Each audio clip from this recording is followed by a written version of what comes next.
This is The Elegant Oxford with your host, Preston Soto. I'm convinced my dad is the thrift king because he always finds something really cool. Luckily, he found a lot of decent cedar shoe trees for me to use on orders and projects. I can never have enough shoe trees since they are so helpful. I even went back the next day to look for more, but only found 3 individual trees that were the companions to the 3 I had back home. Okay, here are some of the pairs I've sifted through and have already matched, although there are more. These aren't the best shoe trees on the planet, but I'm pleased to have them anyway. I can't stress this enough, shoe trees are the single most important thing for good shoe maintenance. They maintain the shoe's shape when not worn, they wick moisture from sweat out, and leave a nice aroma in the shoes if they are cedar. They all seem to be in decent shape. If you're ever worried about germs, you can always wipe them down with Lysol wipes and let them dry. It's not a huge issue.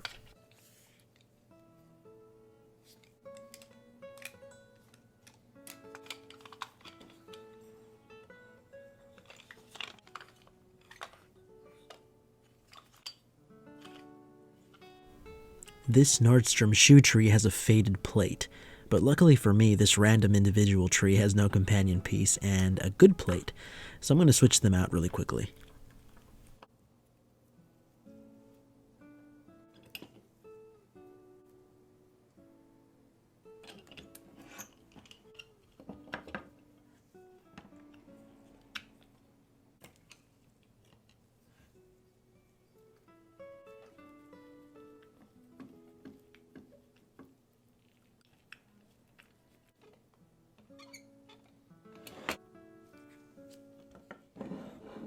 Okay, here's a tip you might find helpful if you ever want to refreshen an old cedar shoe tree. Just use fine sandpaper and gently remove some of the surface and you'll get that nice cedar aroma back. Once that's done, the trees are ready to be placed in a shoe that's been worn all day. I recommend leaving them inside between wears, but if you don't have enough trees for all of your shoe pairs, they can be removed after a day or two and placed in a pair that you've worn that day. The split toe design is probably the most common, and it's called a split toe because pressure from the spring opens the toe up, so it fills into the shoe really well, so even wider pairs get a good fill. Twin tube trees are another great option, but fit differently than split toes and are less forgiving if you get the size wrong. Many people prefer them to split toes, however. I definitely prefer twin tubes myself. I just don't have any with me here. They are inside my shoes currently at the cobbler's. Other common types aren't made of cedar, but of hard varnished or finished wood, and fill the shoe in better overall, although an exact match in size is usually required, and some can get into the $100 range. They don't wick out moisture, but are great for presentations and pictures.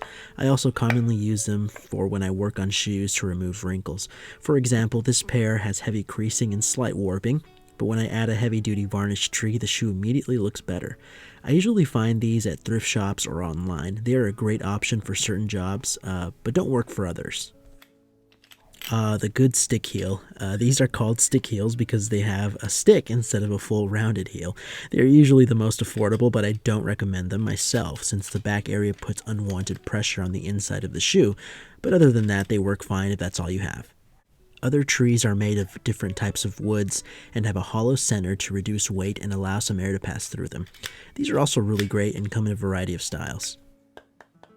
There are also specialized shoe trees called boot trees, which are perfect for boots and have a longer wooden area by the heel that resembles a human leg, so the shaft of the boot has a place to rest. I really love boot trees and use them on most of my boots.